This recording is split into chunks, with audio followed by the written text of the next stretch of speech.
ഭരിക്കുന്ന സംസ്ഥാനങ്ങൾ RSSന്റെ നിയന്ത്രണത്തിലല്ല.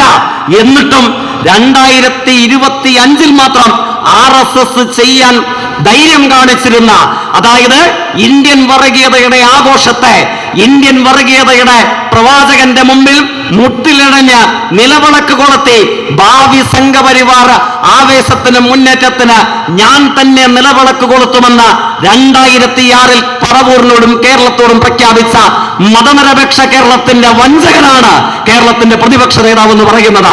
അതുകൊണ്ട് ഒരു സംശയവും വേണ്ടതില്ല. ഏത് രാജാക്കന്മാരും അടിതെറ്റി വീണ ചരിത്രമാണ് ലോകത്തിന്റെ ജനാധിപത്യത്തിന് പറയാൻ വേണ്ടിയിട്ടുള്ളത്. പത്തിയ കൈത്തെറ്റുകളെ തിരുത്തി മുന്നേറിയതാണ് ലോക ജനകീയ രാഷ്ട്രീയത്തിന്റെ അടിത്തറ എന്ന് പറയുന്നത്.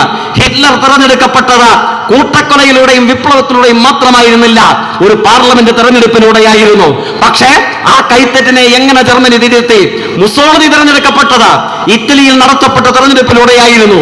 പക്ഷേ അന്ത്യമെന്ന് പറയുന്നത് മിലാനിലെ വിളക്കുകാലിന്റെ ചുവട്ടിൽ തിരുവോരങ്ങളിൽ ഒഴുകിപ്പടർന്ന രക്തത്തുള്ളികൾ നക്കിക്കുടിച്ച നായ്ക്കുട്ടികൾ ഈ മുസോളിനികളുടെ മൃതശരീരത്തിന് ചുറ്റും നിൽക്കുന്നതായിരുന്നു.